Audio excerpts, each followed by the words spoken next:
I'm set for life with a marriage of convenience. You will be poor and have to struggle in hell." Danny, with a smirk on his face that seemed to look down on people, hurled words at me.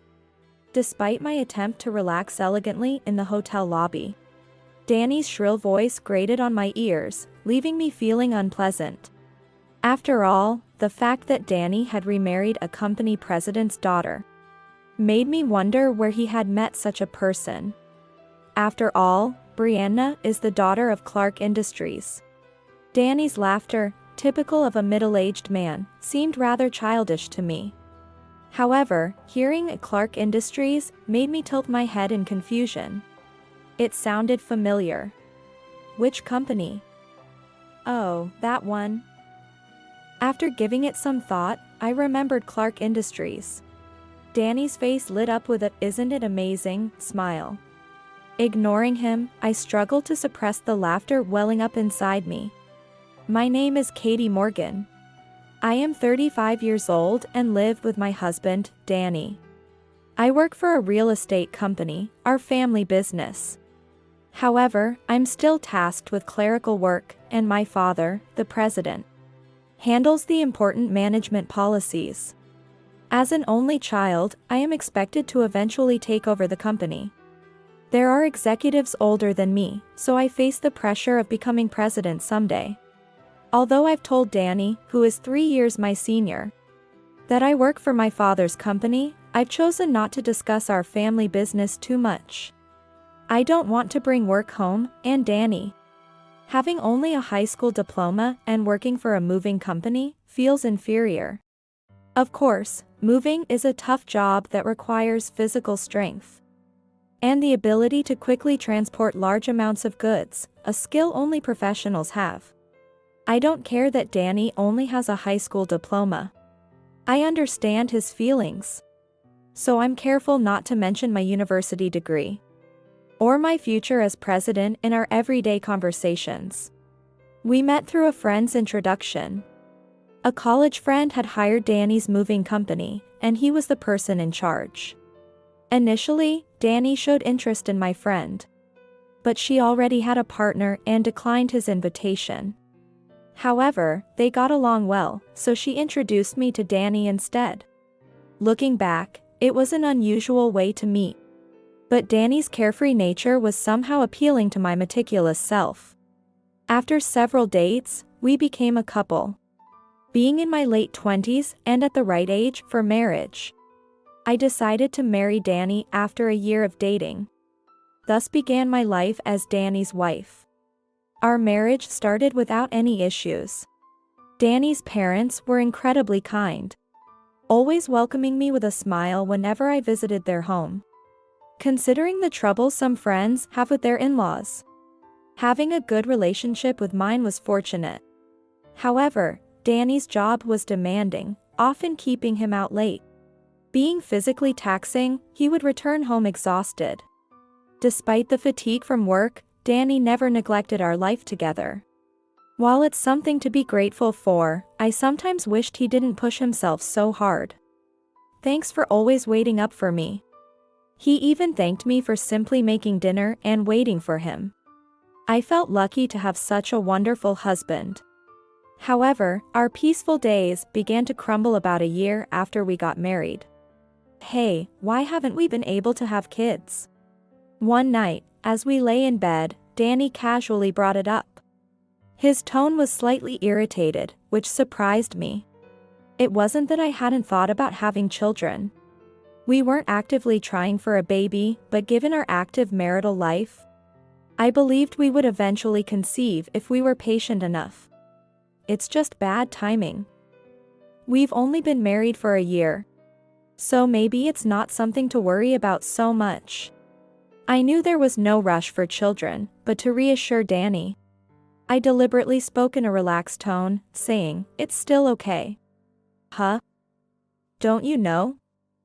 Among couples who live together without contraception, about 80% conceive within a year. Danny mentioned this percentage with a tone more assertive than usual. Within a year, 80%. To me, who had little knowledge about pregnancy, this figure seemed incredibly high. Is that so? If you're that keen on having children, shall we both go get tested? Thinking that finding out if there was a clear cause would be the quickest solution, I suggested this to Danny.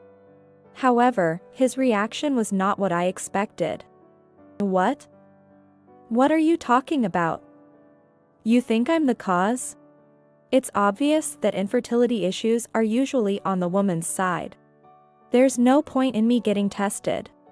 Danny's contemptuous words, spoken in a tone I'd never heard before, made me doubt my ears. I hadn't said that the cause of infertility was his. I merely suggested we both get tested since we didn't know where the issue lay. Yet, Danny took it as if I had accused him directly, and further implied that the cause must be with me, the woman. Really? I wanted to say more, but I was so shaken that replying was all I could manage. Of course. So, just you go get tested. I'm busy with work. I have work too. Your job is just a placeholder, right? Just coasting by in a company your dad got you into. I wasn't just coasting by at the company. Although I'm currently doing a lot of clerical work, I'm learning management skills from my father to eventually take over the company. I try to be considerate of my superiors, and there are times when I feel not fully recognized and get down about it. Danny just didn't know about my struggles. That night, it seemed like anything I said would only be met with sharp retorts from Danny. We went to sleep with our backs turned to each other, enveloped in a heavy silence. From that day on, Danny's way of looking at me completely changed. I'm home, and the dinner isn't ready yet? What time do you think it is? Useless at making kids, and can't even do housework. What a useless wife. One evening, when I came home late after discussing future plans with my father, Danny yelled at me for not having dinner ready. I'm sorry. I just got home 10 minutes ago. I'll make dinner now. Please wait a little. As I quickly responded, Danny muttered, "This is why daughters of small company presidents are." As if my company was to blame. Though I hadn't told him. My father's real estate company is not small at all, it employs hundreds of people. But I knew that saying this now would be meaningless. I'll make it quickly, so why don't you have a drink and wait? Danny loves drinking, and it could somewhat soothe his mood. It's a bit sad to rely on alcohol for our relationship. But being verbally abused by Danny was something I couldn't stand.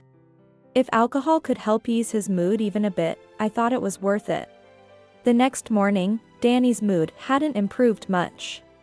He left the house saying, "Make sure to have dinner ready today," in a dismissive tone.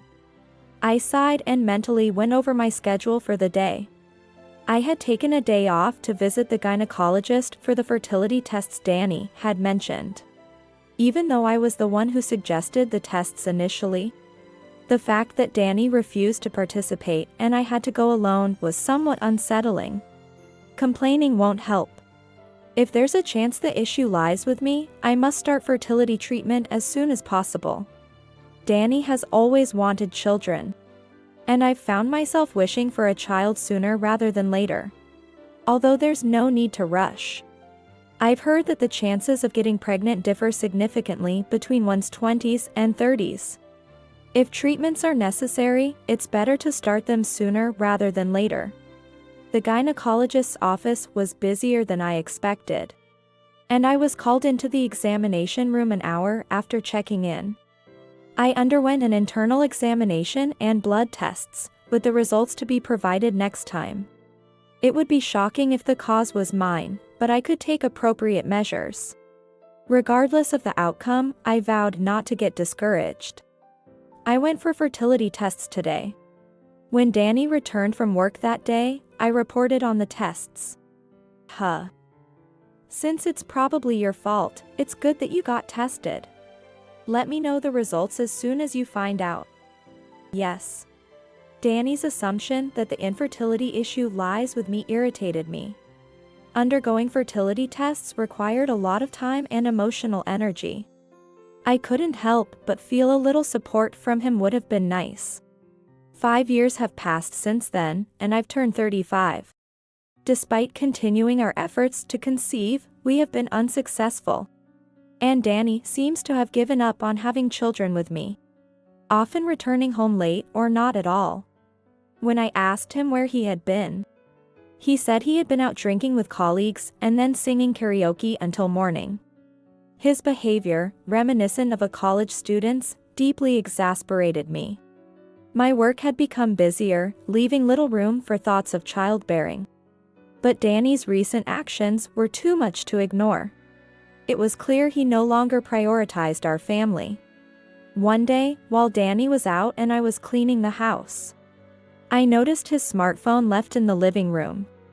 He forgot to take it with him. As I picked up Danny's phone to bring it to his room, it rang. A call. The caller ID displayed Brianna Clark. Assuming it was someone from work, I pressed the call button to inform her that Danny had left his phone at home. Hey, Danny? You're late. I've been waiting for 30 minutes. Where are you? Hurry up, or we'll miss the opening. Hearing her flirty voice, I was taken aback. Hello? Can you hear me? Hurry up. Today's our long-awaited date. The word date startled me, and I ended the call. My heart wouldn't stop racing. Who was this woman? She mentioned a date. She clearly wasn't someone from his work. He's been cheating on me. Holding undeniable evidence of Danny's infidelity, I clenched his smartphone in my palm as if to crush it. Brianna mentioned our long-awaited date. This suggested a long-standing affair. I was shaking with an indescribable rage. While I was struggling with infertility, Danny was casually cheating with another woman. No wonder he had become distant lately. He had no use for me anymore. Unforgivable. I wanted to make Danny pay. I began gathering evidence of his affair from that day forward. Collecting proof of infidelity was surprisingly easy. Danny's phone lock was set to his birthday, so I accessed it without difficulty. The call history was filled with Brianna Clark's name. Opening the messaging app, I found exchanges of embarrassingly affectionate messages with Brianna, which made me feel nauseous. I took photos of these proofs with my own phone. I returned Danny's phone to his room and spent the day as if nothing had happened. After a month of a now thoroughly cold marital life, I went to work and was called into the president's office by my father, the company president. I actually have something important to discuss with you today. I couldn't hide my surprise at the seriousness in my father's voice. Is that true? Yes. That's why I'm counting on you from now on. I returned to the office, deeply shaken, and continued my work in a daze for the rest of the day. That evening, Danny told me he wanted to separate. I had been considering when to bring up the separation since finding evidence of his affair. But Danny broaching the subject saved me the trouble. Yes, let's get divorced. Really? Danny seemed surprised that I agreed to the divorce so readily. His face unable to hide his delight at the prospect of being with his affair partner, Brianna. While irritated by Danny's expression, I signed the divorce papers he presented. I can submit these tomorrow if you'd like. I'll be moving out of this house, okay? Are you sure you can handle the mortgage on your own? I had anticipated Danny would want me to leave since he liked this house. So I asked him in advance. Oh, yes, it's fine, it's fine. Despite Danny's demanding job and not so high salary, I doubted his financial stability. However, since he initiated the divorce and was the one having an affair, I felt no obligation to pay the remaining mortgage. I packed my belongings and left the house 3 days later, returning to my parents' home nearby. while my parents seemed eager to say something about the divorce. Their anger boiled over when I told them about Danny's infidelity. They repeatedly assured me that leaving such a man was the right decision and comforted me. I then threw myself into my work, trying to forget about Danny. A year flew by, and I marveled at how engrossed I had become in my job, to the point of losing sight of everything else. One day, as I was relaxing in the living room, my father approached me. "Why don't you take some time off and go on a trip? It's going to get busy from next month." Seeing how hard I had been working recently, my father suggested I take a break to clear my mind. Indeed, I had been feeling overwhelmed with everything that had happened, and a trip seemed like a good idea to get away for a while. So, I took up my father's offer and traveled to the Oregon. It was my first solo trip, and I was both nervous and excited. The air in Oregon was crisp, seemingly purifying my weary soul. The locals who guided me and the manager of a pub I spoke with were all incredibly kind, gradually healing my heart. I had booked a hotel in Smith Rock, known as the biggest and most famous in the area. After checking in, I relaxed in the lobby with a welcome drink, feeling the travel fatigue melt away. Just as I was jokingly considering moving to Oregon, a familiar voice caught my attention. "What are you doing here?"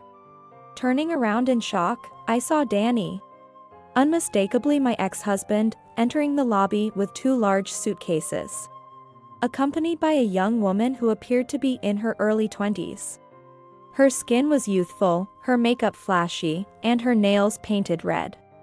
Despite the cold in Oregon, she wore a short skirt with bare legs.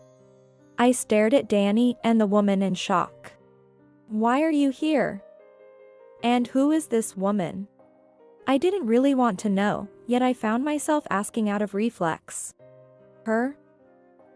Let me introduce you. She's Brianna, my new wife. We're on our honeymoon. Can you believe it? She's the daughter of a company president." "Pretty impressive, huh?" Danny, seemingly happier than before our divorce, volunteered information about Brianna being the daughter of a company president, even though I hadn't asked. So, Brianna was the Brianna Clark from the phone call.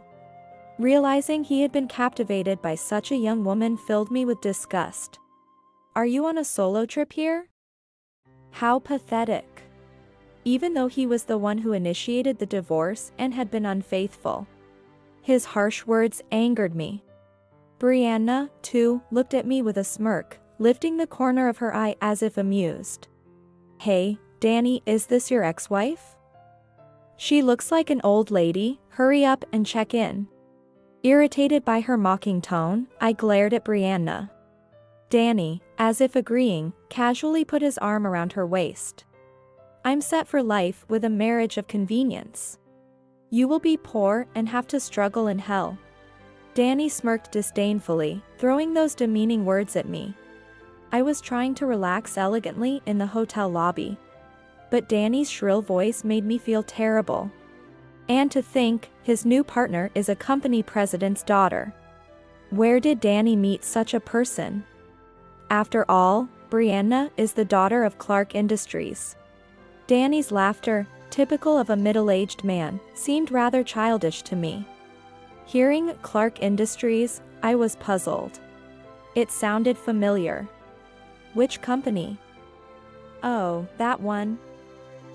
After a moment, I remembered Clark Industries. Danny's face lit up with a "isn't it amazing" smile. Ignoring him, I struggled to suppress the laughter welling up inside me. "You know the company, right? Her family is rich, and they easily paid off the mortgage for this house. Katie, thanks for divorcing me so easily." Danny's sarcasm didn't affect me at all. "Yes, I know it. It's in the biggest building in LA, right? I've seen and even visited it." When I responded calmly, Danny reacted, "Oh, you've been there? Then you'll understand. Being the daughter of a company that owns such a large building means she's loaded. Divorcing you was the right decision. Danny's smug smile was evident, but I simply nodded, still calm. That building belongs to our real estate, I mentioned casually, as if just remembering. And both Danny and Brianna looked at me in disbelief. What do you mean, our real estate? That building? Oh, my dad worked hard to rent the most prestigious office there. I don't know if your company is in real estate, but it's not some cheap building. Both seemed to disbelieve my words. I hesitated for a moment on how to proceed. But since we were already divorced and Danny's pride was no longer my concern, I continued. Yes. I know how prestigious it is. I was there when my dad signed the contract to buy it. Wasn't it about $100 million?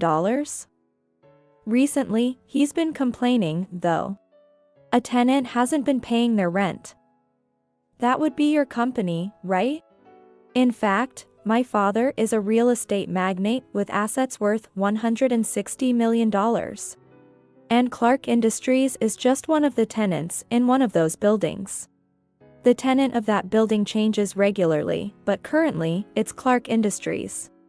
My father has been troubled because they haven't paid their rent for several months. Huh? Not paying rent? Brianna looked shocked but then laughed off, saying, that can't be right. Our company is doing really well. Of course, we can pay the rent. You won't fool us with such a silly lie. Brianna's shrill voice echoed. Sighing deeply, I realized this woman wasn't going to listen to reason. I took out my phone and called my father. Dad? I'm here with the daughter of Clark Industries. Can you send me a photo of the demand letter for the rent? After quickly explaining to my dad, he sent me a photo of the demand letter for Clark Industries. I showed it to Danny and Brianna. With this speed, it's unlikely anyone would suspect the demand letter was fabricated. See? You can tell after looking, right? There's a 3-month delay in payment. If you don't pay soon, we might have to initiate a lawsuit. What will you do? The word lawsuit made Danny and Brianna's faces turn pale instantly. Come to think of it. Lately, Dad has been really on edge, yelling about sales and firing a lot of employees. Watching Brianna mutter like this, Danny couldn't take it anymore and shouted. Lies. You're just trying to deceive us and break us apart, aren't you? You still want to get back with me, using dirty tactics. Taken aback by his loud voice, I remembered all the unkind words Danny had hurled at me during our marriage.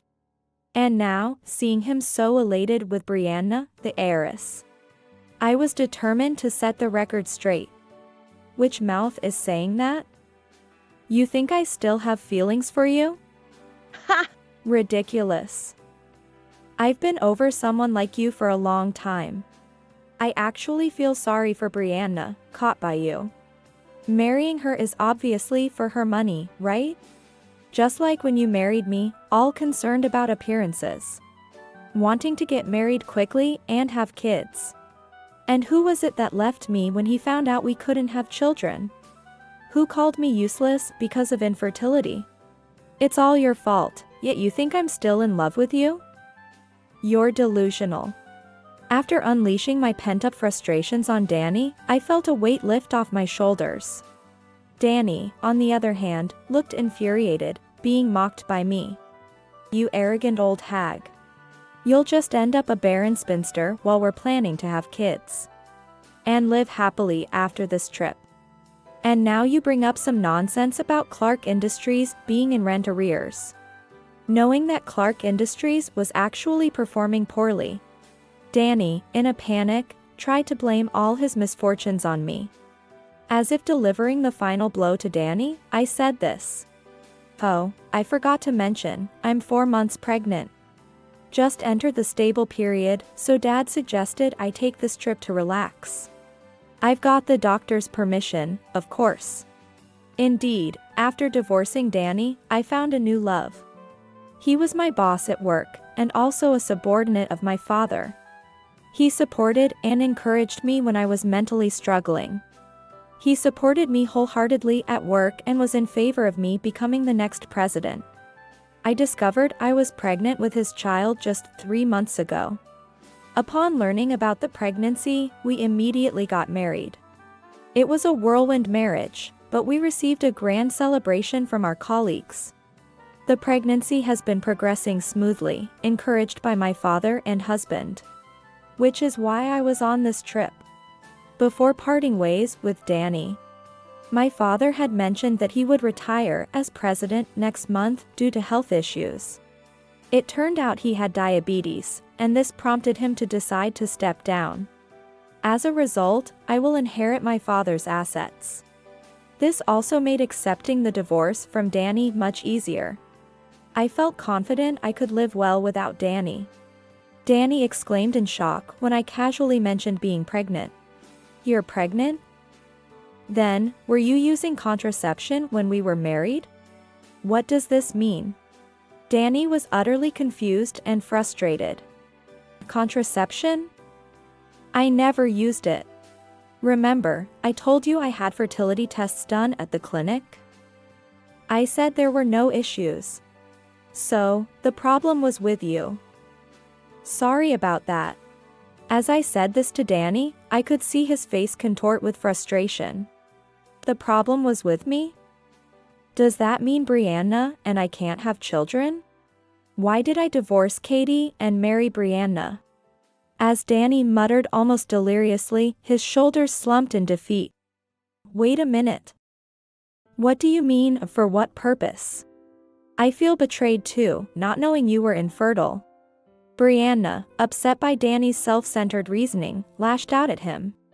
I decided I couldn't deal with them any longer and concluded with, "Given these circumstances, please ensure we have no further contact. And Brianna, regarding the rent for Clark Industries, I intend to pursue it until fully paid. If you plan to continue renting that building, please settle the overdue rent promptly. Otherwise, we will take legal action. From now on, I wish to have nothing more to do with either of you. Goodbye." Leaving Danny and Brianna arguing behind, I briskly walked back to my hotel room. Upon returning from the trip, my husband greeted me with a smile, saying, "Welcome back. Sorry for not being able to do much around the house. Was everything okay?" "Of course, everything was fine. I'm just glad you could get a change of scenery." "Thank you."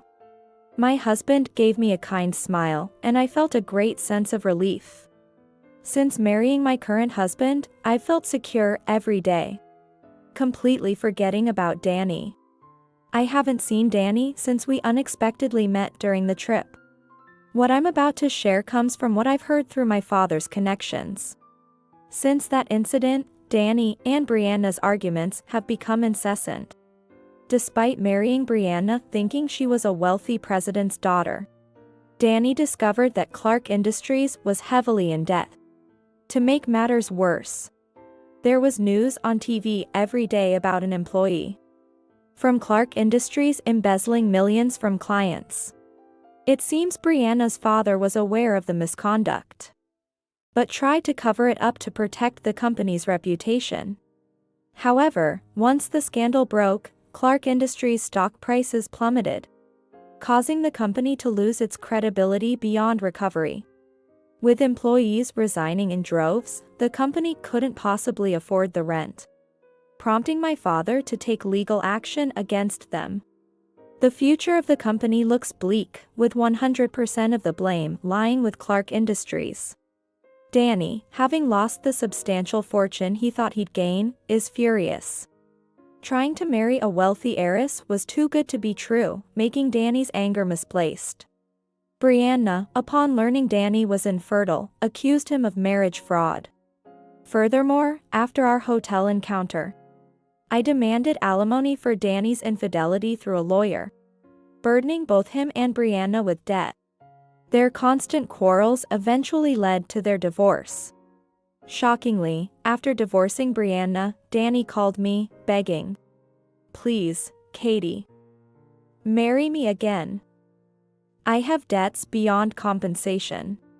Brianna made me buy everything she wanted, then left without paying a dime. You're the only one I can turn to. I'll do anything for you. Please forgive me. His pitiful plea was nauseating. The fact that he was still after money, just like when we were married, was utterly disappointing. No, thank you. I have no desire to be involved with you ever again. I'm going to be happy with my husband and our child. So please don't contact me again. Goodbye. After ending the call, I immediately blocked Danny's number, ensuring no further disturbances from him. Danny, now devoid of a wife and money, faces a lonely future.